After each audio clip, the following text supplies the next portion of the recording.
اچھا جی، اس کے بعد ہے آیت نمبر 62، اور وہ تمہارے سامنے اللہ کی قسمیں کھاتے ہیں تاکہ تمہیں راضی کر لیں، حالانکہ اگر یہ واقعی مومن ہوتے تو سمجھتے کہ اللہ اور اس کا رسول اس بات کا زیادہ حقدار ہے کہ اسے راضی رکھیں۔ کیا ابھی تک انہوں نے یہ بات نہ جانی کہ جو کوئی اللہ اور اس کے رسول کا مقابلہ کرتا ہے اس کے لیے دوزخ کی آگ ہے، ہمیشہ اس میں جلے گا، اور یہ بہت ہی بڑی رسوائی ہے۔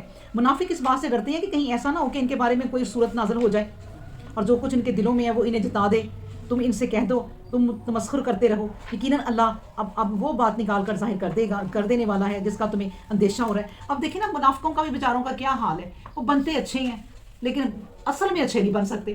اب وہ کہتے ہیں کہ ہم نقلی اچھے بنے، اوپر سے اچھے بنے، تاکہ اللہ تعالیٰ ہمارے لیے کوئی آیت ہی نہ اتار دے کہ ہم منافق ہیں، اور اللہ یہ بات بھی ان کی جانتا ہے، اور اللہ نے یہ والی بات بھی ان کی ظاہر کر دی۔ اللہ اکبر۔ 65 ہے، اور اگر تم ان لوگوں میں سے پوچھو تو یہ ضرور جواب میں کہیں ہم نے تو یوں ہی جی بہلانے کو کوئی بات چھیڑ دی تھی اور ہنسی کرتے تھے۔ تم کہو کیا اللہ کے ساتھ، اس کی آیتوں کے ساتھ اور اس کے رسول کے ساتھ ہنسی کرتے ہو؟ اللہ اکبر۔ دیکھیں نا، جب پکڑے جاتے اللہ آیت اتار دیتا کہ یہ باتیں کر رہی ہیں تو کہتے وہ تو ہم ہنسی مذاق کر رہے تھے۔ اللہ اکبر۔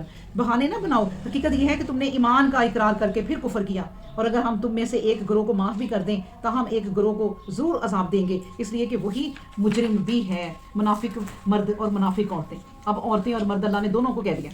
منافق مرد اور منافق عورتیں سب ایک دوسرے کے ہم جنس ہیں، برائی کا حکم دیتے ہیں، اچھی باتوں سے روکتے ہیں، راہ حق میں خرچ کرنے سے، اور اپنی مٹھیاں بند رکھتے ہیں۔ حقیقت یہ ہے کہ انہوں نے اللہ کو بھلا دیا، نتیجہ یہ نکلا کہ یہ بھی اللہ کے حضور بھلا دیے گئے۔ بلا شبہ یہ منافق ہیں جو قانون الہی کے مطابق فاسق ہو کر رہ گئے ہیں۔ وعد اللہ المنافقین والمنافقات، منافق مرد اور منافق عورتوں اور کھلے منکروں کے لیے اللہ کی طرف سے دوزخ کی آگ کا وعدہ ہے کہ ہمیشہ اس میں رہیں گے، اور وہی انہیں بس کرتی ہے۔ اللہ نے ان پر لعنت کی اور ان کے لیے عذاب ہے، ایسا عذاب کے برقرار رہے گا۔ اللہ اکبر۔ منافقوں، تمہارا بھی وہی حال ہوا جیسا ان لوگوں کا حال ہے کہ تم سے پہلے گزر چکے ہیں۔ وہ تم سے کہیں زیادہ قوت والے تھے اور مال و اولاد میں بھی تم سے زیادہ رکھتے تھے، بس ان کے حصے میں جو کچھ دنیا کے فوائد آئے اور وہ برت لیں جس طرح انہوں نے برتا تھا، اور جس طرح ہر طرح کی باطل پرستی کی باتیں وہ کر گئے تم نے بھی کر لی۔ بس یہ بات نہ بھولو کہ یہی لوگ ہیں جن کے سارے کام دنیا اور آخرت میں اکارت ہوئے، اور یہی ہیں اس گھاٹے میں پڑنے والے۔ کیا انہیں ان لوگوں کی خبر نہیں ملی جو ان سے پہلے گزر چکے ہیں؟ قوم نوح، قوم عاد، قوم سمود، قوم ابراہیم اور مدین کے لوگ، اور وہ کہ ان کی بستیاں الٹ دی گئیں۔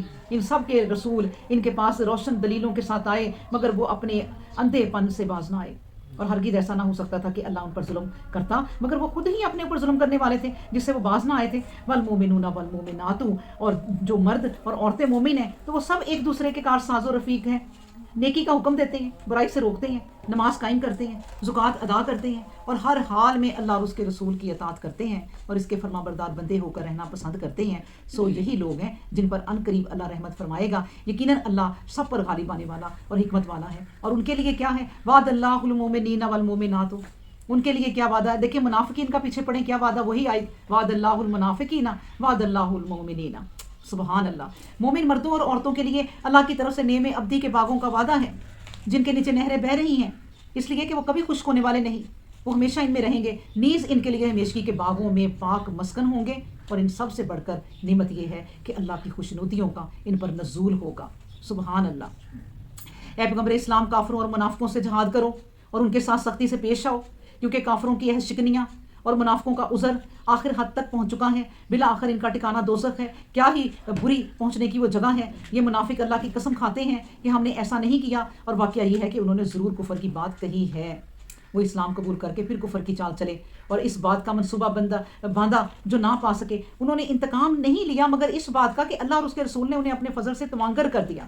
بہرحال اگر یہ لوگ اب بھی باز نہ آ جائیں تو ان کے لیے بہتر ہے، اور اگر گردن موڑیں تو بھی یاد رکھیں اللہ ضرور دنیا اور آخرت میں عذاب دردناک دے گا، اور روئے زمین پر نہ کوئی ان کا کارساز ہونے والا ہے اور نہ مددگار، اس لیے کہ وہ اپنے انجام کو پہنچ جائیں گے۔ دیکھیں، اللہ تبارک و تعالیٰ فرماتے ہیں کہ انہیں مال بھی دیا، یعنی جب غنیمتیں آتی ہیں تو تمہیں مالا مال بھی میرا نبی کر دیتا ہے، اس کے باوجود بھی تمہاری نیتیں اور دل نہیں بھرتا۔ تمہیں ہم نے مال دیا اس لیے تم ہمارے خلاف ہو گئے۔ اس آیت میں اللہ یہ انہیں تانا دے رہے ہیں کہ ایک تو میرے نبی نے تم کو مال غنیمت میں سے حصے اتنے اتنے دیے اور تم ان کے خلاف ہی باتیں کرتے ہو۔ اور دیکھو، ان میں کچھ ایسے لوگ بھی ہیں جنہوں نے اللہ سے عہد کیا تھا کہ اگر وہ اپنے فضل سے ہمیں عطا فرمائے گا تو ہم ضرور خیرات کریں گے اور ضرور ہی نیکی کی زندگی بسر کریں گے۔ پھر جب اللہ نے اپنے فضل سے مال کر دیا تو لگے کنجوسی کرنے اور اپنے عہد سے پھر گئے۔ اور حقیقت یہ ہے کہ ان کے دل ہی پھرے ہوئے ہیں. اب دیکھیں نا، جب انسان کے پاس پیسہ نہ ہو تو وہ کہے اللہ بس تو مجھے پیسہ دے کے دیکھ، پھر دیکھ میں تیری راہ میں کیسے دیتا ہوں. اچھا پھر اللہ نے لاکھوں دے دیا، یہ تو میری یہ ضرورتیں ہیں، اللہ تو مجھے ذرا اور کروڑوں دے کے دیکھ، پھر دیکھ میں تیری راہ میں کتنا دیتا ہوں. اللہ نے کروڑوں بھی دے کے دیکھ لیا، پھر اپنے ہی مسئلے مسائل نہیں ختم ہوتے اور لالچ نہیں ختم ہوتی کہ ابھی اس کو اور بڑھانا ہے. لیکن آپ یہ سوچیں کہ اللہ کی راہ میں جو دینے والا ہے نا، اگر کسی کے پاس دیکھیں کروڑ ہے اور وہ اس میں سے 1 لاکھ روپیہ اللہ کی راہ میں دے دیتا ہے تو کیا ہوا. لیکن ایک بندہ غریب ہے، اس کے پاس کتنے ہیں 10 روپے، وہ 10 میں سے 5 روپے اللہ کی راہ میں دے دیتا ہے، تو اللہ آخرت کے دن کہے گا کہ دیکھو اس نے پورے اپنے مال کا آدھا حصہ مجھے دے دیا. وہ اس کے 1,00,000 روپے سے کہیں زیادہ ہے جس نے 1,00,000 روپیہ دیا. سبحان اللہ. پھر حدیث نہیں ہے، نبی کریم صلی اللہ علیہ وسلم نے کہا جو اللہ کی راہ میں صحیح صاف دل قلب سلیم اور پاک نیت سے دے گا نا ایک کھجور بھی، تو اللہ نا اسے اتنا پیارا یہ صدقہ پسند ہے ہاتھ میں لے کے پالے گا، اور قیامت کے دن اس کا اجر کتنا ملے گا، احد پہاڑ کے برابر. اللہ اکبر. تو یہ ساری نا وہ بہانے ہیں کہ ابھی اللہ ہمارے پاس نہیں ہے تو ہم نہیں دے سکتے. وہ جو بھی ہے نا دو اللہ کی راہ میں.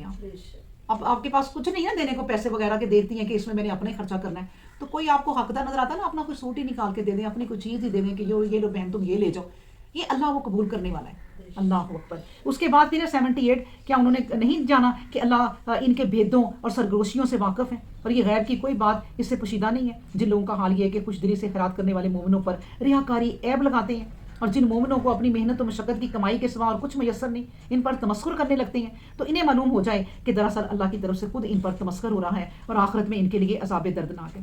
اب دیکھیں نا، یہ وہ اللہ کی راہ میں دیتے ہیں، صحابہ کرام رضی اللہ عنہم زیادہ دیتے ہیں تو کہتے ہیں لو جی یہ لوگوں کو دکھا رہے ہیں، ریاکاری کر رہے ہیں، منافق کہتے ہیں. اور اگر وہ اللہ کی راہ میں مطلب کہ غریب ہیں، غریب ایمان لانے والے ہیں، بالکل بیچارے ناچار ہیں، تو وہ ان کا تمسخر اڑاتے ہیں، ان کا مذاق اڑاتے ہیں کہ لو جی یہ ہے ان کے ایمان والے جن کے پاس ایک ٹکا نہیں ہے، تو یہ لوگ ہیں ان پر ایمان لائے. اللہ اکبر. تو اللہ تبارک و تعالیٰ آیت نمبر 80 میں کہتے ہیں استغفر لہم او لا تستغفر لہم، اور آپ ان کے لیے اے نبی. اب دیکھیں یہ آیت بہت زبردست مطلب کہ ان کے خلاف ہے، کافروں کے خلاف. آپ صلی اللہ علیہ وسلم ان کے لیے مغفرت کی دعا کریں یا نہ کریں، آپ صلی اللہ علیہ وسلم اگر 70 مرتبہ بھی ان کے لیے مغفرت کی دعا کریں، جب بھی اللہ انہیں کبھی نہیں بخشے گا. یہ اس بات کا نتیجہ ہے کہ انہوں نے اللہ اور اس رسول کے ساتھ کفر کیا اور دائرہ ہدایت سے نکل جانے والوں پر کبھی راہ نہیں کھلتی. دیکھیں اللہ کے رسول کو کہہ دیا. اب امت ہوئے نا، تو عبداللہ بن ابی نے کہا کہ نبی کریم صلی اللہ علیہ وسلم میرے باپ کے لیے اپنا کرتا دے دیں تاکہ وہ میرے باپ کی ذرا عزت بھی ہو جائے اور میں انہیں دفناؤں. تو نبی کریم صلی اللہ علیہ وسلم نے دے دیا کہ کوئی بات نہیں، تم میرا کرتا لے جاؤ. یہ ہے وہ آیت کہ اللہ نے کہا تم ان کے لیے جو بھی کرو، استغفار کرو نہ کرو، اے نبی کریم صلی اللہ علیہ وسلم اس سے کوئی فرق نہیں پڑتا، اب یہ معاف ہونے والے نہیں ہیں. اللہ اکبر. اچھا تو یہ تھوڑا سا ہنس لیں. آیت نمبر ہے 82. اب یہ تھوڑا سا ہنس لیں، پھر انہیں اپنی ان بد عملیوں کی برداشت میں بہت کچھ رونا ہے جو یہ کماتے رہتے ہیں. اللہ اکبر. دیکھو اللہ نے تمہیں ان کے کسی گروہ کی طرف سے ہی سلامت لوٹا دیا، اور پھر کسی موقع پر انہوں نے نکلنے کی اجازت مانگی تو اس وقت تم کہتے نا نہ تو تم میرے ساتھ کبھی نکلو اور نہ کبھی میرے ساتھ ہو کر دشمن سے لڑو. تم نے پہلی مرتبہ بیٹھ رہنا پسند کیا تو اب بھی پیچھے رہ جانے والوں کے ساتھ گھروں میں بیٹھے رہو. دیکھیں آئندہ بھی کبھی ان کو کسی جنگ میں جانے کی اجازت ہی نہیں ملی. اللہ کریم نے کہہ دیا کہ انہیں لینا ہی نہیں ہے آپ جنگ میں کسی میں، بس آپ نے یہ کہنا انہیں ہر وقت اپنے گھروں میں بیٹھو جا کے. آپ اتنا مطلب کہ غصہ ہے انہیں کہ میرے نبی کو اکیلا چھوڑا اور اوپر سے باتیں اتنی کی ہیں. اس کے بعد ہے آیت نمبر 84 اور ان میں سے کوئی مر جائے تو کبھی اس کے جنازہ پر نماز نہ پڑھنا. اللہ اکبر. اور نہ ان کی قبر پر کھڑے رہنا، کیونکہ انہوں نے اللہ اور اس کے رسول کے ساتھ کفر کیا اور اسی حالت میں مرے کہ ہدایت سے باہر تھے.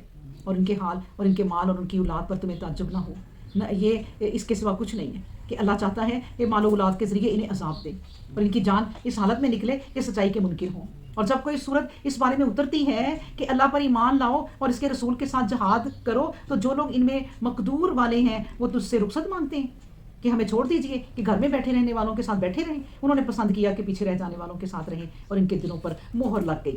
بس یہی کچھ یہ کچھ سمجھتے ہی نہیں. لیکن اللہ کے رسول نے اور انہوں نے جو اس کے ساتھ ایمان لائے ہیں اپنے مال سے اپنی جان سے جہاد کیا، یہی لوگ ہیں کہ ان کے لیے نیکیاں ہیں اور یہی ہے کامیاب ہوئے. اللہ نے ان کے لیے باغات تیار کیے ہیں جن کے نیچے نہریں بہہ رہی ہیں، اس لیے وہ کبھی خشک ہونے والے نہیں، اب کبھی بھی وہ خشک ہونے والے نہیں. یہ ہمیشہ ان میں رہیں گے اور یہ ہے بہت بڑی فیروز مندی اور یہی ہے کامیابی. اور عرابیوں میں سے عذر کرنے والے تمہارے پاس آئے کہ انہیں بھی اجازت دی جائے، اور جن لوگوں نے اللہ اور اس کے رسول سے جھوٹ بولا تھا وہ گھروں میں ہی بیٹھے رہے۔ سو معلوم ہو کہ ان میں سے جنہوں نے کفر کی راہ اختیار کی انہیں عنقریب عذاب دردناک پیش آئے گا، ناتوانوں پر، بیماروں پر اور ایسے لوگوں پر جنہیں خرچ کرنے کے لیے کچھ میسر نہیں، کچھ گناہ نہیں ہے، اگر وہ دفاع میں شریک نہ ہوں، بشرطے کہ اللہ اور اس کے رسول کی خیر خواہی میں کوشاں رہیں، کیونکہ ایسے لوگ نیک عمل سے الگ نہیں پھرتے ہوتے۔ پھر ایسے نیک عملوں پر الزام کی کوئی وجہ نہیں، اللہ بڑا بخشنے والا اور بڑا رحمت والا ہے۔ نہ ان لوگوں پر کچھ گناہ ہے جن کا حال یہ ہے کہ تیرے پاس آئے تو ان کے لیے سواری وہاں پہنچا دے، اور جب آپ نے کہا کہ تمہارے لیے تو میرے پاس کوئی سواری نہیں پاتا تو وہ لوٹ گئے، لیکن ان کی آنکھیں اشکبار ہو رہی تھیں کہ افسوس ہمیں میسر نہیں کہ اس راہ میں کچھ خرچ کریں۔ اللہ اکبر۔ اب دیکھیں نا، نبی کریم صلی اللہ علیہ وسلم جب جنگ میں تھے نا تو انہوں نے کہا یہ جو جنگ میں اجر تمہیں مل رہا ہے نا، یہ ان بھائیوں کو بھی مل رہا ہے جو پیچھے رہ گئے ہیں، اور وہ پیچھے وہ لوگ رہے ہیں جو آنا چاہتے تھے مگر ان کو نہ سواری میسر تھی، نہ کوئی تلوار میسر تھی، یا پھر وہ لوگ جو بیمار ہو گئے اور مجبور ہو گئے کہ ہم جا نہیں سکتے اور جانا چاہتے ہیں، تو اللہ کے نبی نے کہہ دیا ان کو بھی اللہ تبارک و تعالیٰ اجر ہی دیتے ہیں۔ اللہ اکبر۔ اور یہ لوگ نا جب نبی کریم صلی اللہ علیہ وسلم کے پاس آتے تھے اور کہتے تھے کہ ہم جانا چاہتے ہیں جنگ میں اور کوئی مجبوریاں نہیں جا سکے، تو آنسوؤں سے روتے تھے کہ ہم جنگ میں نہیں جا سکے۔ تو اللہ تبارک و تعالیٰ دیکھیں گھر بیٹھے انسان کو نا اجر دیتا ہے، جہاد میں جا کر جو جنگ کرتا ہے نا اس کے برابر۔ یعنی نیت ایسی چیز ہے، میں آپ کو بتاؤں، یہ نیت ایسی چیز ہے کہ اگر آپ کسی چیز میں شامل نہیں ہو سکے اور گھر بیٹھے اس کے لیے دعائیں کر رہے ہیں اور آنسو آپ کی آنکھوں میں آتے ہیں تو اللہ جانتا ہے۔ سبحان اللہ۔ تو پھر کہا کہ آخری آیت ہم پڑھتے ہیں 93، انما السبیل علی الذین یستأذنونک وهم اغنیاء۔ سارا الزام تو دراصل ان پر ہے جو تجھ سے بیٹھے رہنے کی اجازت مانگتے ہیں حالانکہ مالدار ہیں، انہوں نے پسند کیا کہ گھروں میں رہ جانے والی عورتوں کے ساتھ رہیں۔ دیکھیں اللہ نے آخر میں ایک اور طنز کر دیا کہ چوڑیاں پہن لو اور عورتوں کے ساتھ بیٹھے رہو۔ اللہ اکبر۔ عورتوں کے ساتھ رہیں، حقیقت یہ ہے کہ اللہ نے ان کے دلوں پر مہر لگا دی ہے، بس وہ جانتے بوجھتے نہیں، یہ بیوقوفوں کے سرغنہ ہیں۔ اللہ اکبر۔ سبحان اللہ، الحمدللہ، ولا الہ الا اللہ، واللہ اکبر، لا حول ولا قوۃ الا باللہ العلی العظیم۔ سبحان ربک رب العزۃ عما یصفون، والسلام علی المرسلین، والحمد للہ رب العالمین۔